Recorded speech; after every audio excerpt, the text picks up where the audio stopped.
El pájaro rompe el cascarón. El huevo es el mundo. El que quiere nacer tiene que romper un mundo.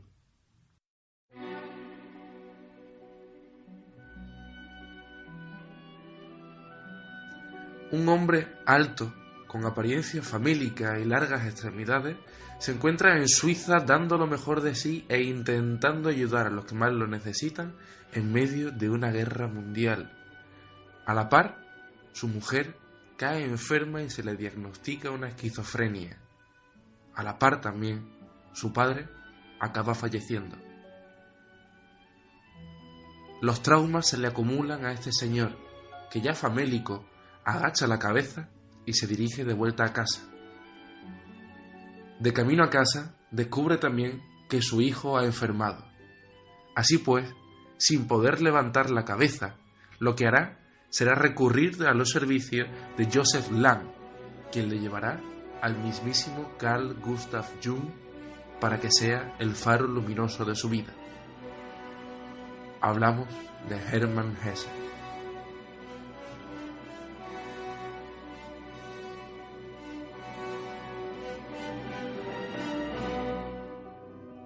Bienvenidos, amantes del saber.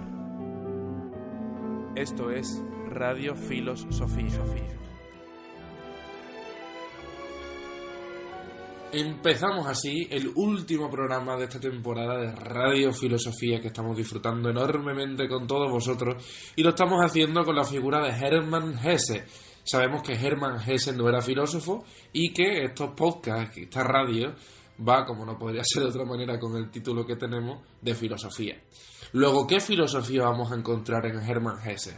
Pues lo que nos vamos a encontrar es claramente una filosofía jungiana, y justo a partir del final de ese relato que estábamos hablando, del final de la Primera Guerra Mundial. Pero ¿cómo es que aparece la figura de Carl Gustav Jung en la literatura de Hermann Hesse?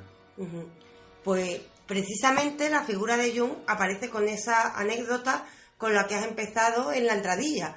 Tenemos que tener en cuenta que la vida de Hesse no es para nada normal y, por supuesto, el pensamiento de Jung será una luz que ilumine sus obras. De hecho, si acuden nuestros oyentes a la obra de Hermann Hesse, lo que van a diferenciar enormemente dos etapas, y esas dos etapas en su literatura están diferenciadas por la aparición precisamente de este psicólogo suizo, del que hicimos ya un programa, y encontramos que en esa segunda etapa de obras magníficas, como es Demian o El juego de los avalorios, que trataremos durante el programa, aparecen elementos jungianos que iremos explicando a lo largo del programa, pero podemos adelantar que lo que vamos a encontrar es una serie de arquetipos, especialmente uno en concreto, con bastante protagonismo, como es el arquetipo del daimón. Ya entraremos en este asunto, y es un arquetipo que nos lleva a conocernos a nosotros mismos. Es decir, vamos a encontrar una obra literaria con un marcado carácter existencialista en cuanto a la temática, pero influida por uno de los psicólogos más importantes de la historia. Recordemos que Jung era alumno de Freud y que analizaba los mitos, analizaba incluso la literatura, los distintos arquetipos que se repiten en todas las culturas, como es el héroe, como es el antihéroe, incluso animales mitológicos, como es el unicornio, y se pregunta por qué esto aparece en todas las culturas, y cree que aparece precisamente no solo por tradición cultural, sino también porque tenemos una psique en común. Es lo que más tarde explicaremos como algo que pertenece a un inconsciente colectivo al que todos pertenecemos. Pues bien, accediendo a esta serie de arquetipos, daremos con una senda que nos lleva a nuestra misión personal. Esto, que suena tan extraño, poco a poco será muy comprensible para cada uno de nuestros oyentes, gracias precisamente al autor que tratamos hoy, que no es otro, como hemos dicho, que Hermann Hesse, y con él precisamente encontramos la traducción de estas cosas tan extrañas de la filosofía jungiana a través de la literatura. Es decir, encontramos, afortunadamente para la humanidad, la literatura traduciendo el pensamiento filosófico prácticamente, enseñándonos una psicología que es tremendamente complicada a través de bellas historias, Por ello, adelanto que seguramente nuestros oyentes, aunque todos estos elementos suenen muy extraños, quedarán complacidos porque Hermann Hesse viene a hablar de nuestra propia psique. Pero claro, ¿cómo aparece este Jung? Jung es psicólogo. Para que Jung aparezca en su vida, Hesse ha tenido que tener un grave problema, ¿no es verdad, Marco? Gravísimo problema, tengamos en cuenta que estamos hablando del contexto de la Primera Guerra Mundial. Desde la perspectiva en la que vemos la Primera Guerra Mundial en el siglo XXI, nos parece un poco menos catastrófica que la Segunda, por las repercusiones que tuvo. Tengamos en cuenta que las fuerzas que estaban combatiendo eran los aliados, prácticamente los mismos que la Segunda Guerra Mundial, y en el otro bando prácticamente igual. El Imperio Austrohúngaro, Italia y el Imperio Alemán, el segundo Reich alemán, que nos sonará a todos por la figura de Otto von Bismarck. En realidad, si nos ponemos en el contexto de la época, esta Primera Guerra Mundial está marcada por la aparición de las armas de combate ya más modernas, del pleno siglo XX, que lo que causan son unos destrozos brutales, unas pérdidas humanas impresionantes. Además, en la Primera Guerra Mundial también la cantidad de caballos, por ejemplo, que murieron fue abrumador. Entonces, si lo estudiamos con respecto a lo que fue el genocidio que cometieron los nazis, o genocidios que posteriormente hemos visto, puede, insisto, que no nos parezca para tanto. Pero en una sociedad en la que irrumpe una Primera Guerra Mundial de la manera en la que sucedió esa guerra con tantísimas víctimas civiles, desde luego marca. Y sobre todo teniendo en cuenta que Hermann Hesse ya era una persona que se encontraba comprometida con la humanidad. Es verdad que ya podemos reconocer cierto humanismo al principio de su obra, pero sin duda el punto de inflexión es el periodo de tiempo que pasó en Suiza. Ya no solo por lo que estamos comentando de este contexto histórico que es fundamental, sino tengamos en cuenta también que su mujer tenía esquizofrenia. Igualmente, si analizamos la esquizofrenia desde la perspectiva del siglo XXI, no tiene punto de comparación al modo en el que se hacía a principios del siglo XX. Estamos hablando de la década de los años 10, es decir, hace 100 años justamente de que le sucediera esto a Hermann Hesse. Y es algo precisamente de lo que hablamos en un programa de un autor aparentemente muy diferente, como es el programa que hicimos de Foucault. El programa que hicimos de Foucault hablamos sobre la locura porque precisamente este autor fue el que hizo un estudio bastante pormenorizado de cómo habíamos interpretado al loco durante toda la historia. En cierto momento de la historia el loco tenía un rol social. El loco, podía ser incluso el chamán. Pero realmente en la época en la que le toca vivir a este literato, en la época que le toca a Hesse, realmente lo que hay es un estigma social. Es decir, le ha caído un estigma tremendo, además del dolor de que un ser querido tuyo esté perdido para siempre. Basta con que nuestros oyentes acudan a la imagen de lo que era un psiquiátrico de la época para que comprendan el dolor tan grande que suponía dejar a tu familiar en un tratamiento de una enfermedad de ese tipo, porque no se le dejaba con esperanzas de que ese familiar vuelva recuperado. La psicología está en los principios. Hemos hablado de Jung. Jung es alumno de Freud. Es decir, estamos al principio. La psicología avanza a ciegas y con pruebas de ensayo y error, como va todo el conocimiento. Con lo cual encontramos unos tratamientos agresivos y normalmente la persona que sufría esta enfermedad tenía que cargar con el estigma social, el familiar también, y por lo general incluso a veces eran objetos no solo de burla, sino de maltrato. No es el caso de la mujer de Hesse, pero sí es cierto que el dolor que le produce esto es inevitable, a mi juicio, que Hesse caiga en lo que hoy llamamos depresión y necesite la ayuda de un psicoanalista. Y además, como estábamos comentando, el psicoanalista era alumno directamente de Carl Gustav Jung. Esto iba a ser decisivo porque igualmente iba a ser quien lo introdujese en toda la filosofía de Jung. Y esto, como decíamos también, se aprecia notablemente en su obra. Si analizamos la bibliografía de Hermann Hesse, todas sus obras conocidas fueron justamente escritas después de la Primera Guerra Mundial. A partir de 1919 empieza a escribir lo que yo considero que es la tríada fundamental, la trilogía fundamental de Hermann Hesse, que son el Demian, Siddhartha y el Lobo Estepario.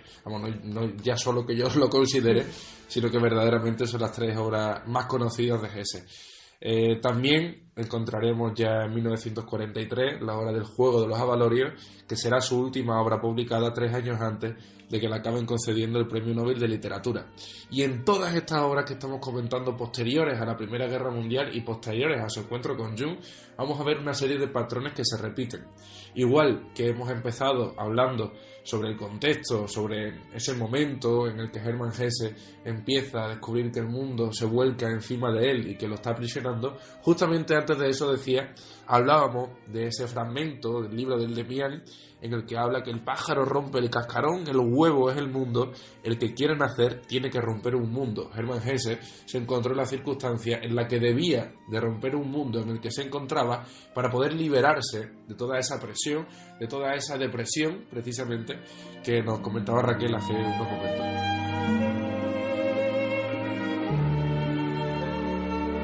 Y como bien dice, estas obras que llevaron a este literato a ser uno de los más reconocidos, aunque ya era reconocido antes, hay que decir que ya antes de que conociera a Jung, Hesse se le había reconocido el mérito, es decir, yo recomendaría que leyeran toda la obra, porque no solo es bella, sino porque así vemos la evolución, una evolución que va a tener tremenda importancia porque se acoge muy bien a la intención de Jung, porque Jung viene con una filosofía y con un pensamiento que precisamente nos invita a eso, nos invita a evolucionar constantemente.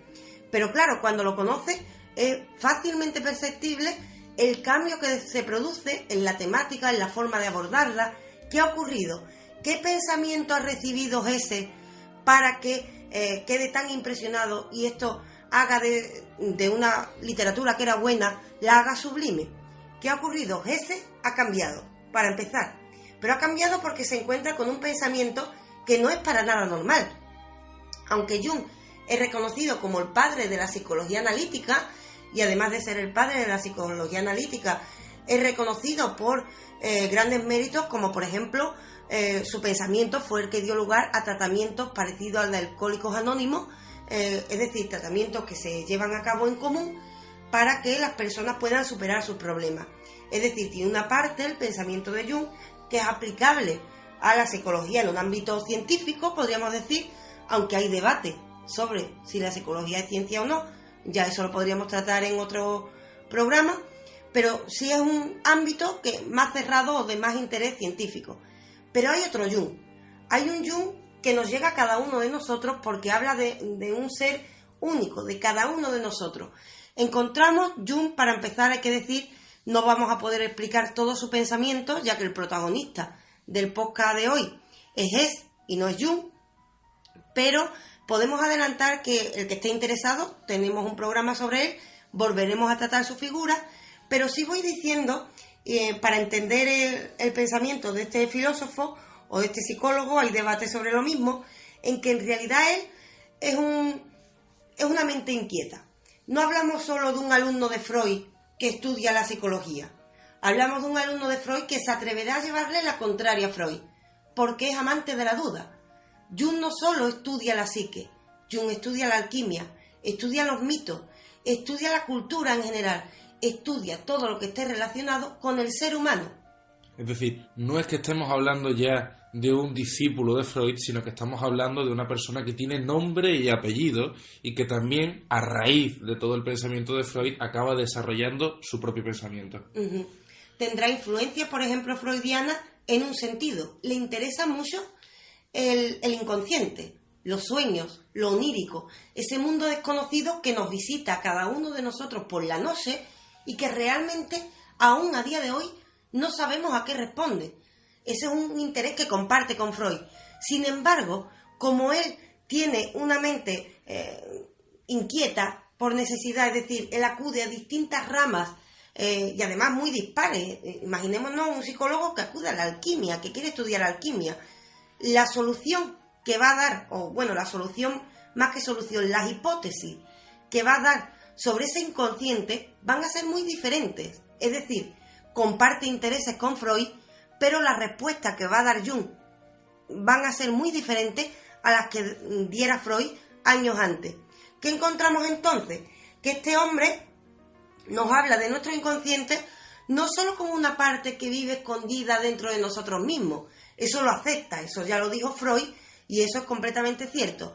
El inconsciente guarda nuestros anhelos, nuestros deseos, aquellos pensamientos más malignos, entre comillas, que normalmente guardamos porque no están bien reconocidos socialmente. Es decir, el consciente sería el yo de nuestra vida ordinaria, en el que sabemos que tenemos que comportarnos de una manera determinada socialmente para ser aceptados por los demás. Pero para ello debemos guardar ciertos contenidos en el inconsciente y los guardamos en lo más profundo de nosotros mismos hasta tal punto que no reconocemos quién es ese personaje que vive escondido. Esto es algo que le interesa mucho a Jung. ¿Qué hace? Y empieza a interesarse por la cultura, por la antropología y se da cuenta que existen distintos arquetipos que hemos dicho antes que se comparten en todas las culturas. Por ejemplo, el héroe. En todas las culturas, no importa que hablemos de una tribu perdida en África, que hablemos de esquimales, en todas las culturas hay un mito con un héroe. Es algo, se convierte incluso en un modelo. Hay distintos tipos de héroes, cierto, pero siempre existe ese modelo del héroe que viene a salvarnos.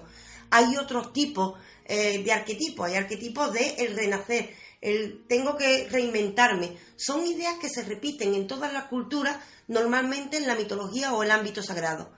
¿Él qué hace? Él se pregunta, ¿cómo es posible que en culturas tan dispares se den igualmente estas ideas?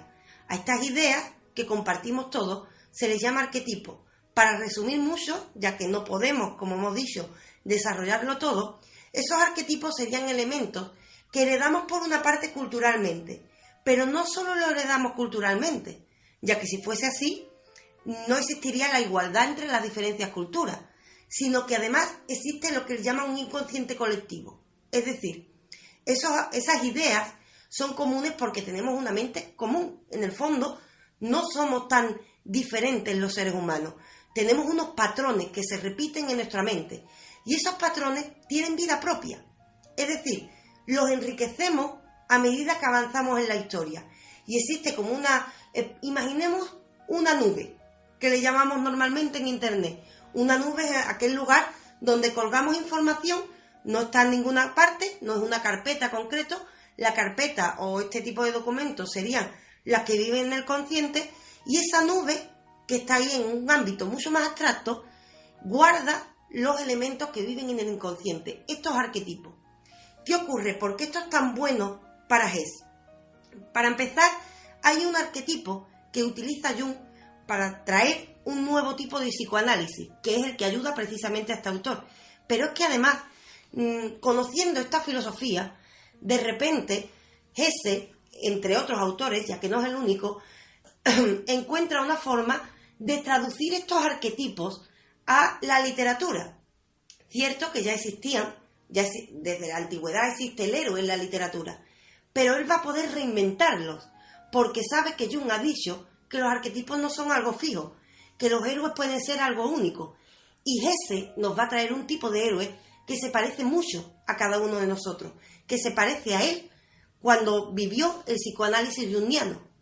Como decía Raquel, no va a ser el único autor, Hermann Hesse, que nos trate sobre esta temática de los arquetipos. Lo comentamos también en el programa extra que presentamos el martes, si no me equivoco, donde también hablamos de La montaña mágica, por ejemplo, de Thomas Mann, y de una serie de novelas que se llaman novelas de enseñanza, novelas de aprendizaje, en las que se busca en realidad un objetivo. Y el objetivo es que a través de esa serie de arquetipos jungianos, iba a decir el ser, pero bueno, la persona, más concretamente, llegue a comprender que la realidad está por encima.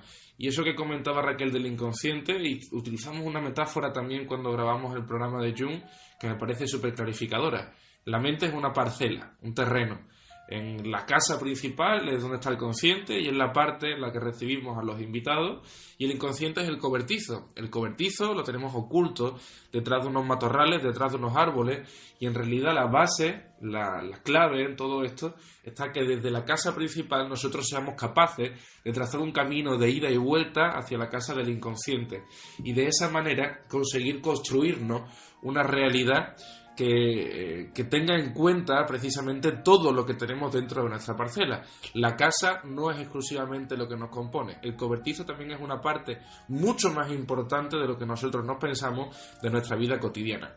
Hesse atiende a este inconsciente de una manera directa, dispara una flecha directamente para que haga el recorrido, y creo que con la flecha es mucho más claro que con la bala, y llegue finalmente a la diana, que sería ese inconsciente. Los ejemplos que utilizamos en esta trilogía mágica de Hermann Hesse siempre encontramos lo mismo, y este es otro tema también fundamental si asociamos la figura de Hesse a la de Jung, y es que hay una serie de deseos conscientes que se han de satisfacer para considerar la vida plena. Y el problema llega cuando ese deseo se satisface, porque lo que nos vamos a encontrar es la necesidad de seguir buscando más allá y finalmente acabar encontrando con que el huevo no se había roto, seguimos viviendo, utilizando la misma metáfora del principio, dentro de un universo, dentro de un mundo que podríamos llamar Matrix, y tenemos la necesidad de romper con todas esas cadenas de deseos, y eso supone romper también el cascarón del mundo donde habitamos. Hay algo importante que decir a nuestros oyentes. De momento, estas ideas parecen muy complejas porque realmente lo son y puede parecer tremendamente difícil entenderlo. En cuanto entremos en la obra de Hermann Hesse, lo que vamos a ver son ejemplos precisamente que nos ilustran esta filosofía junguiana, con lo cual va a ser mucho más fácil entenderlo. Pero cabe decir sobre lo que has dicho, Marco, un elemento que con esto cerramos más o menos la influencia de Jung, que es tremendamente importante. Es decir, es cierto que la mente es una gran parcela enorme. El consciente es la casa y, como has dicho, el inconsciente es el cobertizo. ¿Qué le ocurre a Hesse? A Hesse le ocurre que la realidad se le rompe, y se le rompe por una depresión. Lo hemos dicho al principio del programa. ¿Eso qué significa? Eso significa que quiere salir de esa casa, del consciente, entendámoslo, porque el consciente está pudiendo con su ánimo vital. Porque si mira esa vida conscientemente, es una ruina. Tiene a su mujer esquizofrénica, su hijo está enfermo, ha muerto su padre, la realidad que le rodea no le gusta, no puede gustarle a un alma que tiene preocupaciones por la humanidad.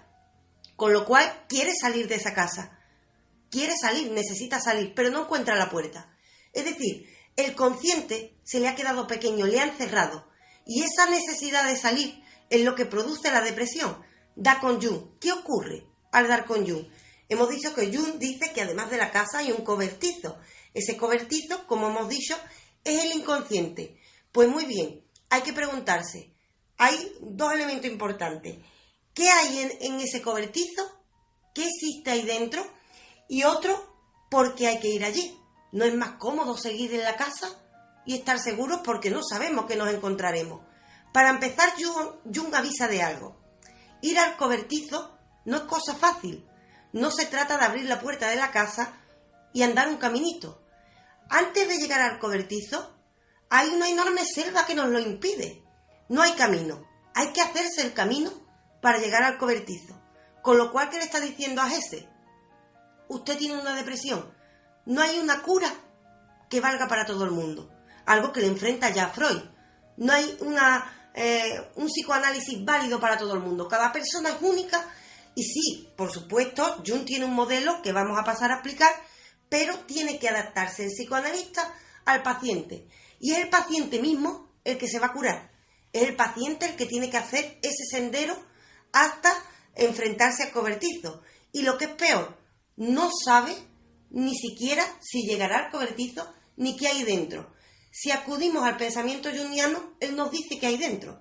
Dice dentro, como hemos dicho, son esos elementos inconscientes que guardamos porque socialmente no están bien vistos, porque son temores, son traumas, es decir, lo que ya normalmente escuchamos en muchos lugares que se divulga la psicología, es lo que guarda el inconsciente. Pero es que además de ese cobertizo hay elementos del inconsciente colectivo, de algo que compartimos todos. Este inconsciente colectivo son estas ideas compartidas. ¿Qué ocurre? Para llegar a ese cobertizo, lo primero que tiene en cuenta Jung es otro elemento que tú has señalado, y es que somos un ser deseante. Somos el ser humano está siempre deseando cosas. Piensen los oyentes en su propia vida. Pueden estar escuchando este programa y desear de repente beber agua. Sé que el ejemplo es muy simple, pero siempre vamos de deseo en deseo. Es decir, tenemos inquietudes, necesidad de movernos. Cuando nos paramos, la realidad se rompe. Esto es uno de los elementos importantes. ¿Cómo podemos llegar para seguir avanzando a ese inconsciente? Jung nos trae un nuevo tipo de psicoanálisis que se basa en el poder de la palabra. El poder de la palabra. No hay una fórmula concreta, no se trata de dar pastillas al paciente. Se trata de otra cosa. Por ejemplo, pongo un ejemplo de este psicoanálisis junguiano, hace lo que se llama, que aún día de hoy se utiliza, la asociación de palabras. Una técnica de asociación de palabras. Lo que hace es que le dice al paciente, por ejemplo, una palabra como puede ser miedo, y el paciente dirá otra, y así con sucesivas palabras.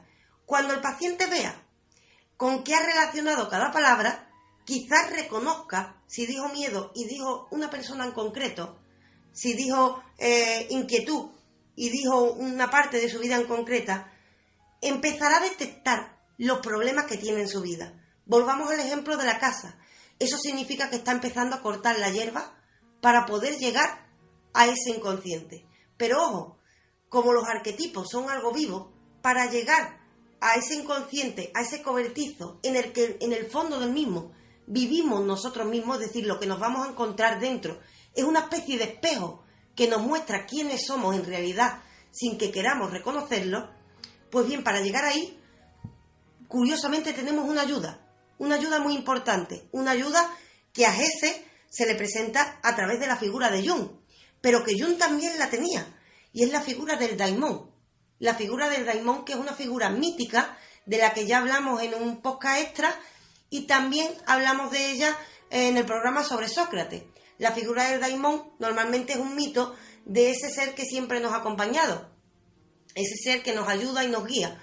Pues bien, esa figura del daimón inspirará una de las obras más maravillosas de Hesse, que no es otra que Demian. Fijémonos solo en la similitud del título. Hay muchas cosas curiosas. Yo creo que para definir al daimón siempre la mejor manera, bajo mi punto de vista, es que el que pregunta quién soy y quien responde no son la misma persona. Evidentemente, quien pregunta soy yo y quien responde soy yo. Pero dentro de mi ser, como estábamos comentando, existe también ese daimón, que es el que verdaderamente domina todas las pasiones y todo el inconsciente, que en realidad me hace desplazarme incluso sin darme cuenta. Y hay una cosa también muy curiosa que no quisiera pasar por alto de la filosofía junguiana o del psicoanálisis junguiano, según como quiera verse, y es que lo que estamos llegando es a un punto, como decíamos también en el programa de Jung, en el que se humaniza al paciente, se humaniza y se individualiza. No hay una cura para cada problema mental, sino que cada persona necesita una cura específica, porque cada persona es un mundo y la perspectiva no puede ser otra que la individual. No podemos pretender con una persona tomar el ejemplo de esa enfermedad y de esa solución para aplicarlo al resto del mundo. Esto en psicoanálisis, desde luego, Jung lo iba a rechazar diametralmente. Y conforme a los libros que nos estaba hablando Raquel, el de Demian es particularmente curioso, ciertamente, porque Demian, que es el título del libro, ni siquiera es el protagonista. Es el que hace de guía con el verdadero protagonista de la historia, que es un chaval que va creciendo y va madurando en todo su pensamiento, en toda su intelectualidad, hasta que efectivamente acaba rompiendo con ese huevo que es el mundo. Esta misma figura, en lugar de en el Demian, la vamos a encontrar en Siddhartha, en un noble, en un príncipe que decide irse del palacio en el que habita, buscar una vida zeta en medio del bosque, tampoco le convence, y va por una serie de pruebas, no una serie de pruebas, pero sí que va probando una serie de circunstancias también, en las que el objetivo principal es buscarse a sí mismo, y al final, esto no es spoiler porque ya el libro se escribe hace mucho tiempo, si no lo habéis escuchado podéis tapar los oídos estos 5 segundos, al final Siddhartha acaba siendo un barquero, que es una de las historias más fabulosas también que nos va a contar Hermann Hesse. Pero es que no se queda aquí tampoco, porque si seguimos con esta trilogía que comentábamos, El lobo estepario es otra historia diferente que es igual, porque lo que nos encontramos es un señor que tenía una familia, acaba viviendo solo y finalmente con una prostituta acabará encontrando una nueva vía para entender la vida, un nuevo mundo. Se acabará dando cuenta de que seguía viviendo encerrado dentro de la Matrix o dentro de ese huevo también que estamos utilizando como metáfora durante todo el programa. Y ya por acabar también con los libros que hemos mencionado, el del Juego de los Avalorios es verdaderamente, podríamos decir, la obra cumbre, es por la que le acabarán de dar el Premio Nobel de Literatura.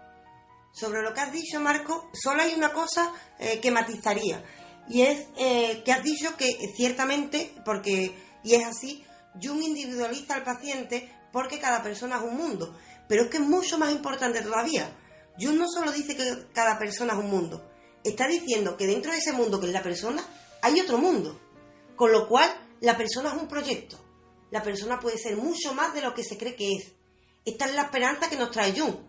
Además, fijémonos cómo Hesse nos lo muestra a través de arquetipos. ¿Por qué estas tres historias que has nombrado tienen un patrón común? Un patrón común porque en el fondo está aludiendo a esos arquetipos que viven en la vida de cada uno de nosotros. Y concretamente, sobre todo, al que más impacta a este autor, a este arquetipo del daimón. El daimón, resumiendo, sería, por ejemplo, en el mundo cristiano, el ángel de la guarda. Esta voz que nos acompaña, la voz de la intuición, sería algo así. Pepito Grillo también, que nos sonará. Sí, por supuesto, algo así. Pero lo analiza Jung y se da cuenta, se percata de que la figura del daimón aparece como una intuición que en realidad nos está señalando a elementos que normalmente no reconocemos que viven en el inconsciente. Encontremos además en la obra de Demian que hemos dicho, lo que encontramos además es algo bastante llamativo. Por un lado, un elemento autobiográfico en cuanto que el propio literato encuentra en Jung una especie de daimón que le guía para encontrar lo que vive en ese cobertizo de inconsciente, y lo que se encuentra al enfrentarse al espejo que está dentro de ese cobertizo es que lo que hay es una ficción. ¿Qué nos dice Jung con eso? Nos dice Jung, y nos dice al mismo tiempo el literato a través de sus obras, que normalmente estamos condicionados socialmente. Normalmente nos dicen, por ejemplo, que estudiemos, que busquemos un éxito determinado, lo que normalmente en la sociedad se relaciona con éxito. Pero ¿qué ocurre si eres feliz con algo tan simple como ser albañil, con algo tan simple como ser madre? Si eres feliz con eso, ¿de verdad debes aspirar al modelo social de virtud o al modelo social de éxito? Eso es lo que nos está diciendo Hesse y lo que nos dice al mismo tiempo Jung. Hay que viajar al inconsciente, quitarnos lo que está en el consciente por un momento, porque eso es el mundo social, el mundo en el que necesariamente debemos desenvolvernos. Es decir, Jung no nos está diciendo olvidémonos de este elemento, sino, ojo, acudamos al otro para saber qué deseamos de verdad y no lo que nos han dicho que tenemos que desear. Hay que viajar a través de la oscuridad, porque además esto es algo que repite varias veces Hesse en sus obras y que ya había dicho Jung, que para llegar a la luz que vive dentro de nosotros teníamos que viajar por la oscuridad. ¿Por qué? Porque vamos dando palos de ciego. No sabemos qué vamos a encontrarnos, si no, no los buscaríamos. No sabemos qué deseos, anhelos, miedos viven dentro de nosotros. ¿Qué quiere Jung? Jung quiere que cada paciente e incluso cada persona sana busque cuál es su anhelo vital y lo persiga. Y a esto precisamente es a lo que nos invitan las obras de este literato. Vamos a tomar también esa metáfora de los caminos, porque en todas las obras que hemos mencionado de Hesse, los protagonistas toman vías que ya en realidad han sido trazadas antes. Toman caminos de personas que les han precedido porque piensan que esos caminos les pueden servir a ellos, porque son los caminos que se pueden considerar exitosos para el objetivo final que ellos tienen. Pero lo que nos vamos a encontrar es que cada uno de los protagonistas, cuando llega a culminar ese éxito, que en realidad es un deseo seguramente inconsciente, socialmente establecido, cuando llegan a alcanzarlo se encuentran tan insatisfechos como estaban antes de alcanzarlo. Es decir, eso no podía ser un objetivo real. Era un objetivo consciente, marcado también por la sociedad y marcado por las circunstancias vitales de cada uno de los protagonistas de las obras de Hermann Hesse. Pero desde luego hay que atender, igual que haría Jung, a cada uno de los individuos para saber de qué manera cada individuo tiene que conseguir satisfacer sus pretensiones vitales, teniendo en cuenta también, por supuesto, que es muy difícil que una persona, aunque viva 120 años, complete absolutamente todas sus pretensiones vitales, porque incluso llegando hasta el final del objeto mismo, que sea materia de estudio o de trabajo, encontrará entonces una insatisfacción por no poder continuar haciendo aquello que en lo que volcó su vida. Es decir, tampoco pretendamos llegar a un punto en el que todos nuestros deseos y todas nuestras pretensiones queden satisfechas, porque eso es imposible. Lo que tenemos que hacer es, como decía Eduardo Galeano y mencionamos también en el último programa, caminar hacia la utopía, porque la utopía en realidad es aquello que nos llevará hasta el punto que más cercano nos deje de lo que en realidad queríamos lograr.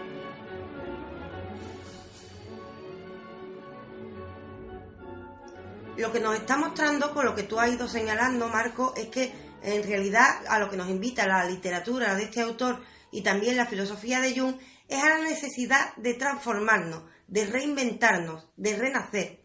Y precisamente el mismo literato, el mismo Hesse, lo ejemplifica con su propia figura, no solo con la obra. Es decir, la obra nos muestra ejemplos en los que esto ocurre, pero podría quedarse en la literatura que nosotros pensáramos desde un punto de vista externo que cada uno de nosotros no puede llevarlo a cabo. Tomemos de ejemplo al propio literato, al propio autor. Este autor ya era reconocido antes de que apareciera Jung y toma una decisión muy arriesgada. Un autor de éxito de repente decide cambiar su tendencia literaria. No pensemos que anteriormente era malo o menos reconocido. No pensemos eso. Seguramente, aunque Jung no estuviera, hoy hablaríamos igualmente de este pensador y de este literato. De hecho, tiene influencias también de esa primera etapa de Goethe y de otros grandes autores, y realmente maravillaba porque tiene unas formas preciosas. Pero con esta ruptura que ocurre, con este renacer que ocurre a raíz de conocer el pensamiento jungiano, de repente Hess toma una decisión que es arriesgada, aunque pensemos que no. Si eres una persona de éxito, cambiar tu tendencia puede hacer que el resto, los lectores que normalmente te siguen, decidan que les has traicionado. Por ejemplo, yo siempre leía esto de esta manera, ya no me gusta este autor porque ya no es lo mismo. Podría haber ocurrido eso. Es decir, toma una decisión arriesgada, decide reinventarse a sí mismo y eso se refleja en su obra. Y no solo se reinventa a sí mismo, en cuanto a lo literario, si buscamos fotos, fotografías de este literato, vamos a encontrar una sonrisa preciosa. Algo que, teniendo en cuenta la vida que hemos contado, es muy difícil de conseguir. No es tan fácil sonreír de esa forma. Es decir, él consigue curarse, reinventarse y compartirlo con el resto a través de una nueva forma de literatura. Y cuaja porque precisamente en ella hay una verdad, y es que los protagonistas de sus obras somos cada uno de nosotros. Por ello ahora tenemos que acudir precisamente a esos ejemplos porque nos ilustrarán en mayor medida esta filosofía de la que hemos estado hablando. Vamos a empezar hablando, ya lo hemos mencionado, y es que son unas obras impresionantes. Desde luego, tanto Raquel como yo somos fans de la literatura de Hermann Hesse, y empezamos hablando, como decíamos, de Demian. En Demian nos vamos a encontrar la historia de un joven que, como decíamos, conforme va avanzando en edad, va a ir encontrando en su entorno ciertos estímulos, y esos estímulos van a venir en forma de personas, de personajes que aparecen en esta obra, y nos vamos a centrar efectivamente en la figura de Demian. Aunque ya la hemos nombrado durante el programa, seremos breves para no redundar. Cabe decir que el protagonista es Emil Sinclair, un joven que podría ser cualquiera de los que nos están escuchando. No tiene nada de especial, aparentemente no es ningún héroe. Pero, como Hesse, como hemos dicho anteriormente, conoce los arquetipos, viene a reinventar el arquetipo del héroe en este tipo de figuras. ¿Por qué? Porque la heroicidad de este personaje va a ser un viaje como lo hiciera Ulises, pero un viaje interior. Un viaje que no es tanto físico como interior. Recordemos la historia de Ulises buscando Ítaca, y al final lo que importa es el camino, la enseñanza. Pues bien, esto lo muestra perfectamente esta obra. Hablamos de un héroe que aparentemente es cualquiera de nosotros.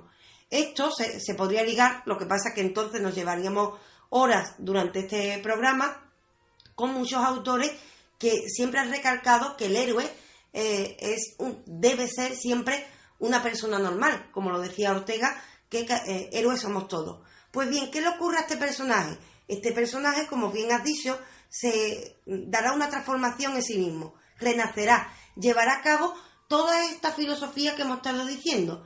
Este personaje hará un viaje, se dará se encontrará con el que da título a la obra, que es Max Damian, y este Max Damian, que se llama Damian no por casualidad, recordemos la similitud con la figura del Daimon, actúa como actuó Jung con Hesse o como actuaría el Daimon con cada uno de nosotros.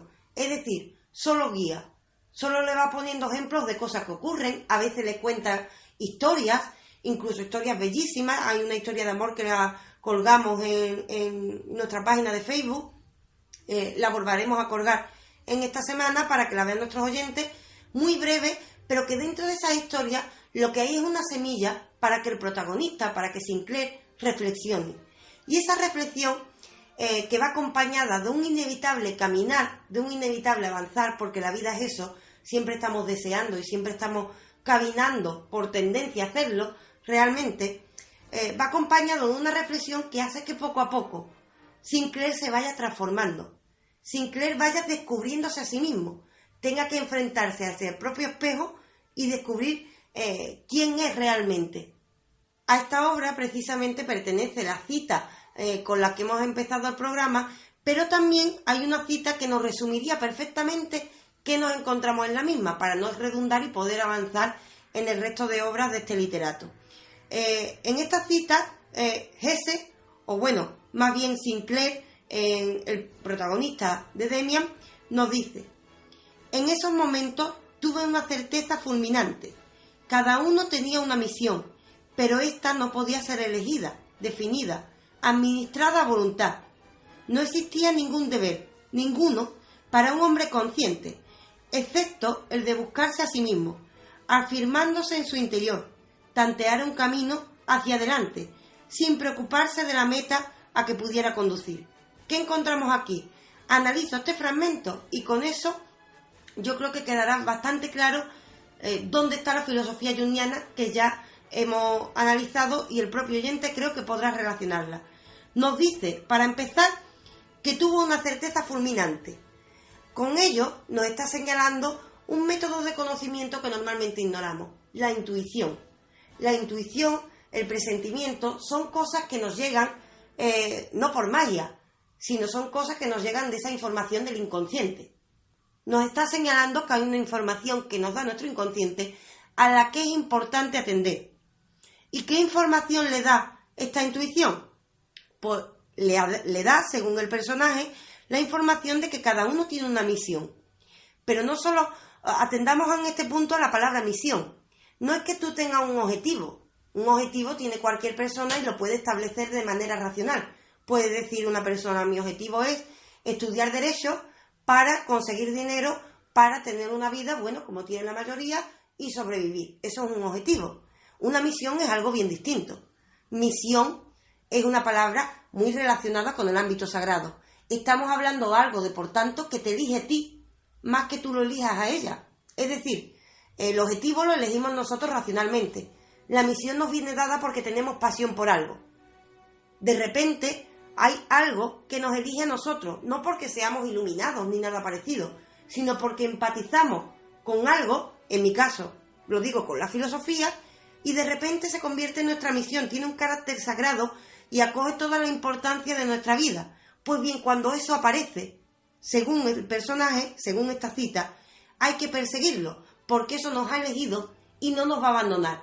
Esa pasión permanece en el inconsciente y si no le hacemos caso, lo que encontramos es una vida insatisfecha constantemente. Pero es que además nos dice otra cosa importante, y es que nos dice que el único deber que tenemos es buscarnos a nosotros mismos, en nuestro interior.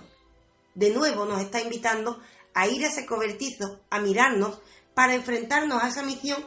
Y termino con la cita: dice que hay que tantear un camino hacia adelante sin preocuparse de la meta. Es decir, existe una pasión, una misión. En mi caso, pongo de ejemplo la filosofía, pero no hay que obsesionarse con el éxito de esta u otra forma. No nos está diciendo tampoco si su pasión es defender a los pobres, tiene que hacerse misionero. No, hay muchas formas de responder a esa misión. No nos agobiemos, por tanto, por no conseguir una de ellas. Simplemente caminemos siguiendo esa misma pasión y seguramente en ese camino nos enriqueceremos a nosotros mismos. Ese es el proyecto vital del que le hablaba Jung y que nos encontramos en Demian. Y ya no solo en Demian, sino que este esquema que maravillosamente nos ha narrado Raquel nos sirve para al menos otro par de obras más que vamos a mencionar de Hermann Hesse, y vamos a seguir precisamente con Siddhartha. Siddhartha, en el momento en el que abandona el palacio, como decíamos, va intentando encontrar un camino en el que se pueda desarrollar espiritualmente. Lo que está buscando es precisamente la iluminación, que nos mencionaba Raquel antes. Y conforme va avanzando y va probando, porque lo que hace son pruebas en realidad de distintos tipos de vida, como el ser asceta que comentábamos, el seguir a un gurú en India y finalmente el convertirse también en un penitente que directamente hace ayunos, tanto de comida como de agua, en busca de esa purificación que le lleve hacia la iluminación. Y el momento cumbre, el momento álgido también de esta obra es cuando Siddhartha se encuentra meditando en un periodo de ayuno y llega una señora, además se encontraba meditando junto a otros 2 compañeros más, llega una señora, le ofrece comida y lo que se plantea es, ¿por qué no comer? ¿Por qué no voy a comer? Si tengo hambre, ¿por qué no como? Si mi objetivo en realidad no es no comer, sino tener una vida placentera en la que pueda dedicarme al estudio de mí mismo, al cultivo de mí mismo y a mi posterior mejora. Pues bien, lo que acaba haciendo Siddhartha es marcharse a ser barquero y pasará toda su vida, el resto de su vida, pasando a la gente desde un lado hasta el otro del río. Aquí también se cruzará con su amigo Govinda, fundamental en toda la obra que estábamos comentando, porque le sirve de escudero, que también lo podremos utilizar como arquetipo. Si hablamos de obras como Don Quijote de la Mancha, siempre hay un Sancho que le hace las veces, en ocasiones, de gurú, e igualmente también en ocasiones de protector. Y en este caso en concreto, Govinda lo que hace con Siddhartha es protegerlo al principio, guiarlo después y finalmente caer rendido ante la iluminación que ha encontrado, con el que acaba convirtiéndose en su maestro, a pesar de tan solo, entre comillas, ser barquero. Y digo tan solo, entre comillas, ser barquero, porque también hemos hablado del éxito. Y en ocasiones, cuando estamos hablando del éxito, lo asociamos con aquello que culturalmente se nos ha establecido que es ser exitoso. Pero no nos olvidemos que el éxito está justamente en que podamos desarrollarnos en aquel terreno que nosotros particularmente queremos. Por tanto, si una persona quiere ser albañil y ese es su sueño, será exitoso en tanto y cuanto lo consiga, a pesar de que el resto de la sociedad no lo considere exitoso. De lo que estamos hablando es de que lo que tenemos que hacer es encontrar, después de ese tentar también de ser a tientas que nos comentaba Raquel siguiendo la cita de Hermann Hesse, tentando encontraremos el que es nuestro propio camino, y esa será la vía que habremos de trazar y por la que tendremos evidentemente que ir, a sabiendas también de que estaremos a solas. Nos lo decía Raquel antes, de que una de las cosas más importantes es ir dentro, hacia el fondo de nosotros mismos, y desde allí provocar ese renacer del que también hablaremos enseguida, fundamental en toda la filosofía de Hermann Hesse, o en la filosofía, mejor dicho, que vamos a encontrar en la obra de Hermann Hesse. Y tengamos en cuenta que esto no es algo tampoco que naciese, ni muchísimo menos en Jung, que esto es algo ancestral en el ser humano, ya que son muchas las culturas que siempre han tenido rituales que se basaban en ese momento de una oscuridad tremenda y de una soledad tremenda para precisamente conocerse a uno mismo. Aquí hay una importancia también capital, y os recomendamos a todos vosotros y vosotras que si tenéis ocasión os pongáis delante del espejo, pero no intentando veros a vosotros mismos, sino intentando ver más allá de vosotros mismos para, y sin pretender redundar, encontrarnos a nosotros mismos. En muchas ocasiones ese centro de la tierra, que es como se utilizaba, por ejemplo, en las pirámides de Gizeh, en Egipto, y en otras culturas también lo vamos a encontrar, ese centro de la tierra no es más que una metáfora de que tendremos que navegar hasta lo más profundo de nosotros. Y ya no es solo navegar hasta hacia ese pozo que tenemos, sino evidentemente, rectificando después de la caída, hallar un camino de vuelta. Hay una frase que decía Ortega y Gasset a este respecto, y es que la ciencia entra en el pozo para buscar una respuesta, mientras la filosofía lo que hace es buscar la respuesta saliendo del pozo. Y saliendo del pozo es como Hesse nos plantea los caminos en las distintas novelas que estamos comentando. Hay que decir algo para que los oyentes tampoco confundan, es algo importante. Que encontremos un punto en común en todas estas obras que estamos nombrando de Hesse no significa que con leer una ya las hemos leído todas, para nada. Mucho menos, claro, se enriquecen y aportaría algo sobre esta en concreto, Siddhartha, de la que estamos hablando, porque esta en concreto nos trae algunos elementos bellísimos para atenderlos y para incorporarlos en nuestra vida, que se puede hacer de manera diaria. Para empezar, sí diría algo concreto, y es que Hesse, no solo a raíz de Jung, él intenta también conocer la filosofía hindú, intenta conocer otras culturas, tal y como le ocurrió al mismo psicólogo suizo, y él de hecho hizo un viaje a Indonesia, con lo cual ya nos está diciendo que algo de biográfico hay en esta historia. De nuevo, el protagonista es Hesse, pero también puede ser cada uno de nosotros mismos. También tengamos en cuenta que de hecho tiene un libro que se llama Viaje a Oriente. Es decir, fue una etapa fundamental en la vida de Hermann Hesse. Pero es que además hay otros elementos. Uno de ellos es lo que has dicho, la belleza de que encontremos que alguien se está buscando a sí mismo, está buscando para qué puede usar su existencia en este mundo, más que para qué ha venido, porque si decimos para qué ha venido, alguien puede decir, ¿esto es religioso? No, no es religioso. Es que estamos buscando nuestro proyecto vital. Es decir, ¿para qué queremos utilizar el estar aquí? En algo tendremos que ocupar nuestro tiempo. Pues bien, este personaje lo encuentra en algo tan bello como ser barquero. No se me ocurre mejor forma de decirnos que somos absolutamente libres. De decirnos que en realidad estamos aquí para ser felices. Sin embargo, no cae en individualismo. Ojo, hay un elemento muy pequeño que puede pasar desapercibido, que también señala que no es solo ser feliz uno solo. Y ese elemento es que ser barquero implica llevar a la gente de un río a otro. Es decir, de repente se pone al servicio de los demás.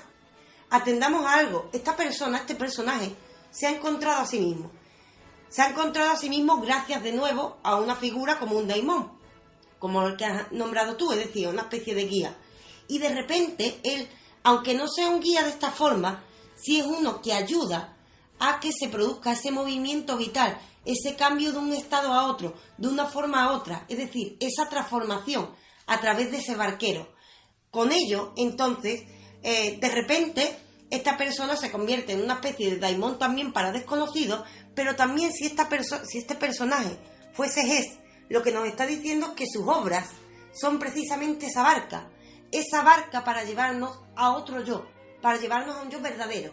Con lo cual encontramos no solo el buscarse a sí mismo, sino decir, ojo, nos encontramos a nosotros mismos, pero sabiendo que existen otros y encuentra el mayor placer en atenderles. Esto es algo bellísimo porque ya no encontramos el consejo délfico de conócete a ti mismo. Si decimos conócete a ti mismo, de repente podemos encerrarnos en nuestra burbuja de realidad, pasar del mundo y ocuparnos eso de nosotros mismos, caer en egocentrismo, vanidades. No, Hesse con esta figura nos está diciendo, conócete y después ábrete a los otros. Ábrete y sírveles. Es el punto fundamental. De hecho, justamente antes de hacerse barquero, lo que encontramos es que escucha Siddhartha a unos músicos que están con instrumentos de cuerda, y lo que el director del grupo le dice a uno de estos músicos es que la cuerda no debe estar demasiado tensa porque entonces se romperá, ni demasiado floja porque entonces el instrumento no sonará bien. En el punto medio está la virtud. Desde luego, como decía Raquel, si nos volcamos exclusivamente en nosotros mismos, seguramente nos acabaremos provocando otra serie de carencias que igualmente nos lleven a la infelicidad. No tenemos que pensar que en un mundo interno exclusivo vamos a encontrar esa felicidad.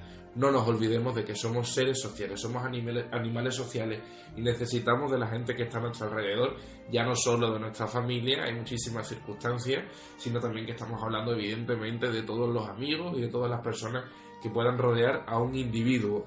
Y no solo porque seamos seres sociales por naturaleza, sino porque puede que nos perdamos la oportunidad de disfrutarlo. Es decir, aunque no tuviésemos esa necesidad, puede que nos estemos perdiendo un mundo. Hemos dicho antes que nuestra mente es una gran casa, una gran casa, no, sino una gran finca, con una casa, con muchas cosas. Recibamos visitas.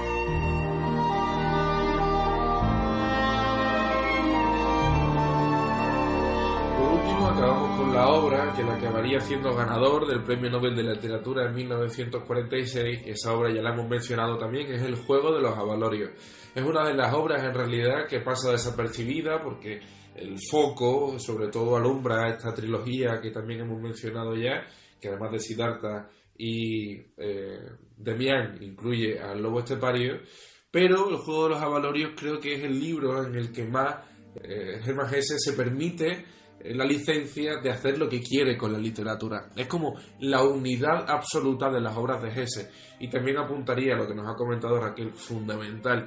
Aunque las obras tengan un matiz, algo parecido, desde luego cada obra es completamente diferente. Se nos presenta a tres personajes que no tienen nada que ver el uno con el otro. Y sin embargo hay una unidad. Y eso es lo bello en Hermann Hesse. Que lo que estamos encontrando es que se va hacia ese uno que en realidad es una respuesta individual a cada uno de los casos. Porque estos personajes son cualquiera. Y esa es la maravilla. No nos está poniendo un héroe lejano. Estos personajes son cualquiera, por eso son únicos. Son, más que personajes, son personas con vida propia. Nos está mostrando una realidad tremenda y además, dentro de la ficción, por supuesto, ya que hablamos dentro del ámbito literario, pero sí es cierto que la belleza de estos personajes y lo que hace única estas historias es que encontramos a cualquiera. A mí me encanta la palabra cualquiera. Cualquiera significa tú, yo, los que nos escuchan al mismo tiempo. Y eso es maravilloso porque cualquier lector se siente identificado con tres personajes completamente distintos. Y ya no nos quedemos en ese cualquiera presente que estás mencionando, porque en El juego de los abalorios habla de un mundo utópico, es decir, de un mundo futuro, en el que el protagonista de esta obra, que es José Netz, se encuentra, tiene una serie de capacidades especiales para la música, en concreto para el piano, y acaba llegando a Castalia, que es un pequeño reducto, que a mí personalmente, no sé en qué punto me gusta pensar que está en la zona de Italia, zona norte de Italia, creo que es donde encaja desde luego, y lo que nos vamos a encontrar en Castalia es una cúpula de intelectuales del mundo. Esa cúpula de intelectuales del mundo, como una vida monástica del siglo XVI, siglo XVII, se dedica desde la pobreza exclusivamente al conocimiento.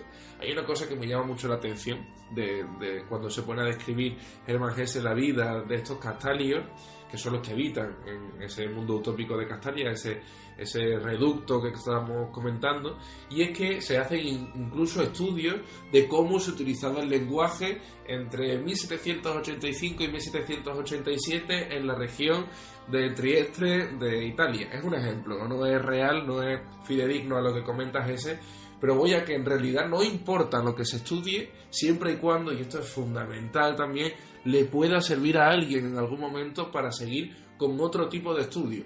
Esto es lo que se financia en Castalia. Y aquí es donde llega José Netz. Finalmente acabará desarrollándose también como un magister ludi, como un maestro del juego de los abalorios. ¿En qué consiste el juego de los abalorios? Otra cosa magnífica con la que nos está premiando Hermann Hesse es que no nos cuenta en qué consiste ese juego de los abalorios, seguramente porque no es importante en el conjunto de la obra. Además, la estructura de esta obra es sumamente particular porque nos encontramos en primer término una biografía del protagonista de José Netz, luego nos encontramos una autobiografía, un poemario del protagonista de la obra, que se inventa Hermann Hesse, me parece una auténtica maravilla, y por último nos vamos a encontrar tres apéndices en el que se cuentan otras tres historias que desde luego van de la mano con el hilo conductor principal, que es el de José Netz. De esta manera estamos viendo como Hermann Hesse lo podríamos decir en términos todavía mucho más profanos, pero voy a intentar controlarme, hace lo que le da la gana. Después de hacer una literatura, tampoco podríamos decir comercial, pero sí mucho más ajustada al mercado, en esta obra Hermann Hesse puede llegar incluso a aburrir, porque detalla con sumo cuidado cosas insignificantes y ni siquiera se centra en el juego de los avalorios.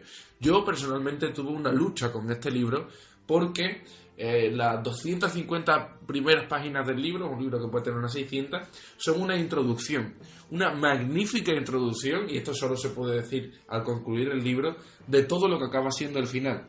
Porque sin toda esa introducción, sin todo ese hilo que poco a poco nos va introduciendo en Castalia y en lo que es ser un Castalio, no podríamos comprender el final de la obra. Tened en cuenta que hay un poemario del protagonista, evidentemente una invención de Hermann Hesse, como comentábamos. Para poder comprender ese poemario de José Netz, vamos a tener que comprender quién es José Netz. Por eso todos los detalles que parecen insignificantes, que se cuentan en esa introducción que decíamos de las 250-300 páginas, esos detalles, decíamos, son absolutamente imprescindibles para después saber qué es exactamente lo que nos está contando José Netz. Y de nuevo, ¿qué filosofía estamos encontrando aquí abajo? Hay que decir algo. De nuevo, recuerdo que aunque encontremos personajes parecidos, porque por una parte sí es cierto que encontramos personajes parecidos, siempre aparece algo único, natural. Hablamos de un autor que nos invita a reinventarnos. Él no dejó de reinventarse. Él no dejó de reinventarse, y ahí está la clave. Hay que decir que hoy en día, porque has comentado que las anteriores obras son más comerciales, más accesibles, pero eso hoy en día. Al principio a Hesse le acepta y se recibe con gran estima la obra, pero después hay un tiempo extraño en el que va decayendo la obra hasta que llega el juego de los avalorios. Es decir, a la gente lo que le gustaba es esa reinvención constante. Él nos invita a reinventarnos. Esta es la constante en su obra. Pero hay tantas formas de reinventarse. De hecho, la obra que están nombrando, al decir que el propio personaje crea un poemario, el propio personaje va creando estos elementos, de nuevo vemos, por supuesto, al autor, pero también de nuevo al autor de una manera distinta. Porque el autor no es una cosa fija, el autor también se está transformando, por ello encontramos unas formas distintas. También esto es una manera, lo que nos está comentando Raquel, de renunciar a la vanidad. Cuando decimos que lo sabemos todo, seguramente es cuando más ignorantes somos, porque afirmar que se saben todas las cosas es uno de los peores actos que puede realizar un ser humano.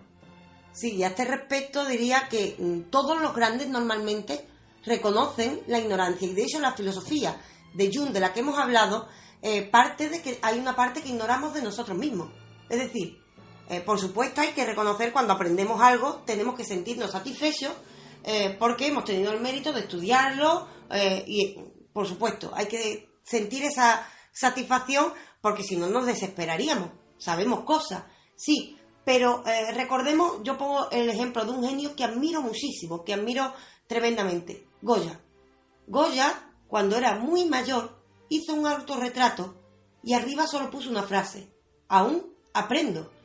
Y hablamos de un autorretrato en el que Goya parece mucho más demacrado, por supuesto, de lo que estaba, en muletas. Es decir, estamos viendo un hombre que está muy cerca de la muerte. Y dice, aún aprendo.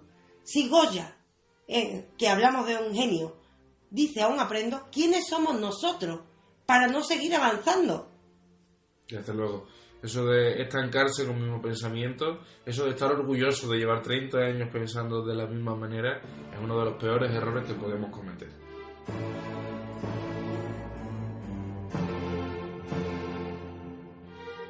Y con esta reinvención y con este renacer constante es donde nos vemos envueltos.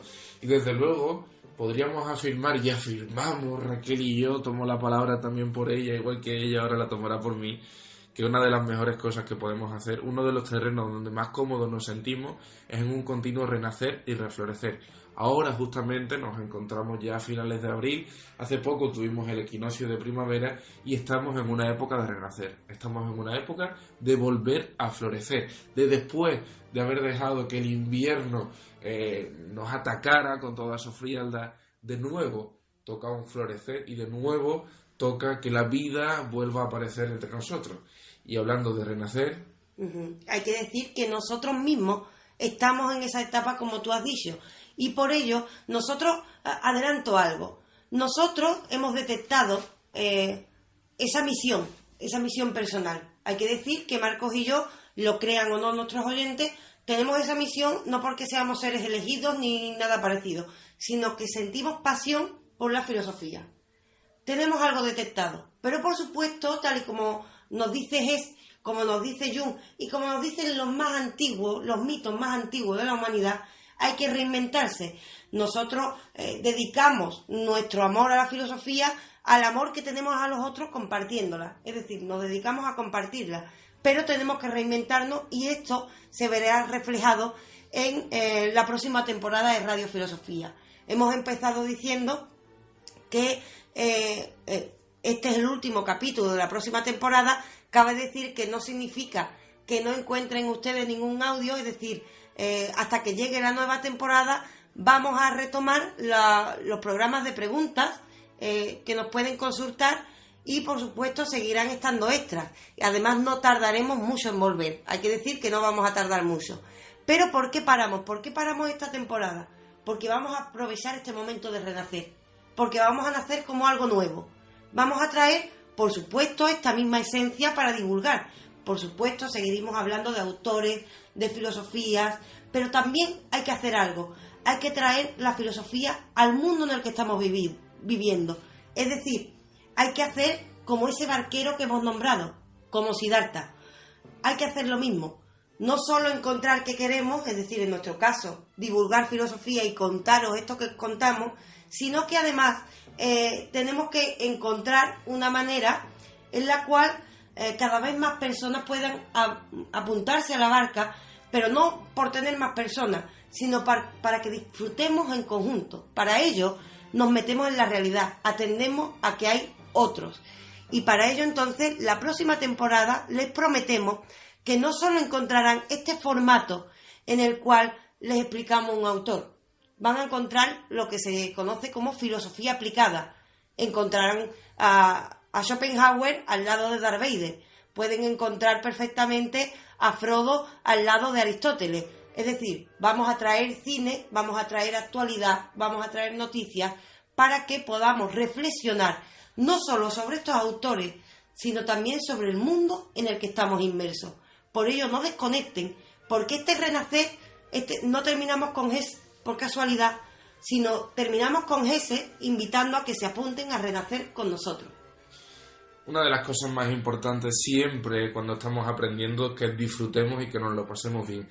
Ya disfrutamos haciendo Radio Filosofía y con los podcasts que os estamos trayendo, pero esta filosofía aplicada de lo que os habla Raquel con Darth Vader o con la figura de Frodo Bolso incluida, va a hacer que nos lo pasemos mucho mejor. Y sobre todo, lo fundamental, que es lo que nos da la filosofía aplicada, es que le encontremos esa utilidad que muchas veces parece que se escapa a la filosofía. Tampoco es que haya que buscarle un utilitarismo a la filosofía, pero desde luego sí que la podemos aplicar a nuestras vidas cotidianas y eso es lo que vamos a intentar hacer. No ya nuestras vidas cotidianas exclusivamente, sino también a través del cine y a través de mucha otra literatura que se escapa en principio de lo que parece filosofía y desde luego no es nada más allá que la filosofía y con todo lo que la filosofía abarca, que es muchísimo y eterno. Y por supuesto, esperando que no nos abandonéis porque, repetimos, no vamos a dejar de colgar audio, sino que durante un tiempo este podcast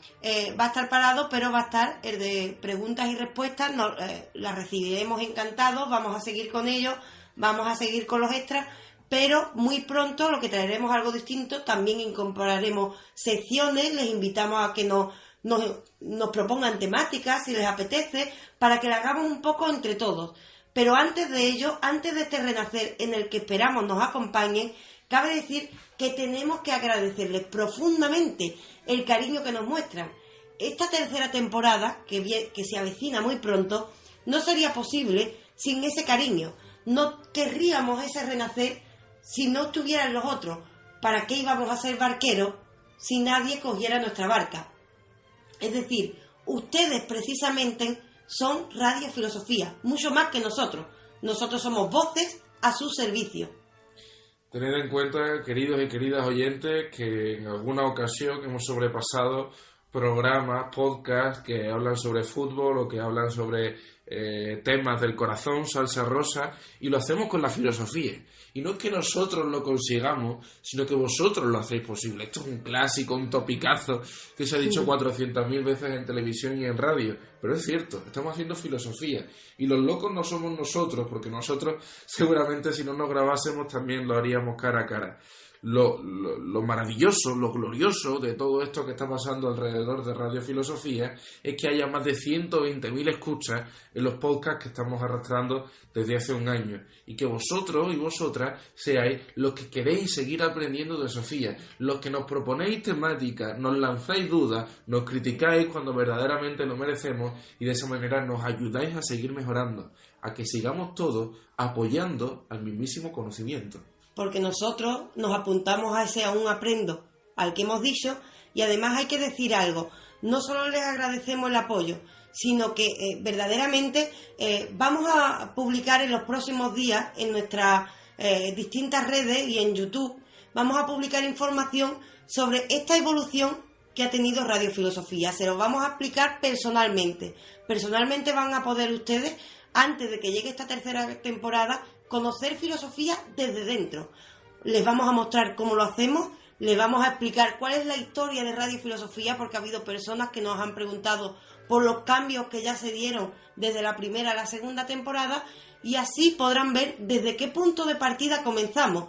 No sabemos a dónde llegaremos, no sabemos qué se esconde en ese trastero, porque no sabemos qué se esconde en el destino, pero esperamos que lleguemos donde lleguemos, sea con la sonrisa de ustedes. Sin lugar a dudas.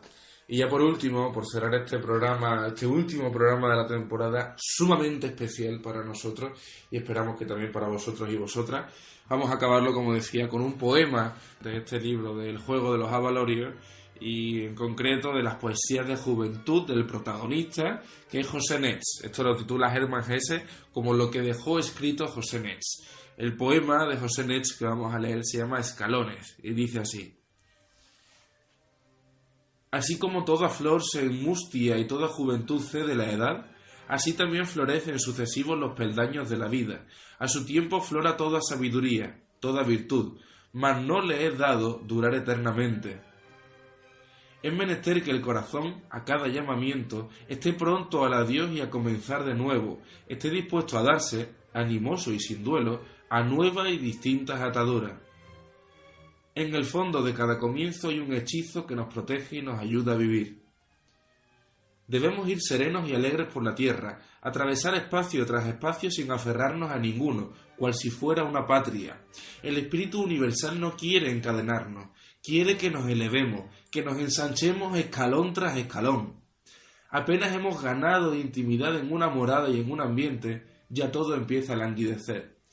Solo quien está pronto a partir y peregrinar podrá eludir la parálisis que causa la costumbre. Aun la hora de la muerte acaso nos coloque frente a nuevos espacios que debamos andar, las llamas de la vida no acabarán jamás para nosotros. Ea pues, corazón, arriba, despídete, estás curado.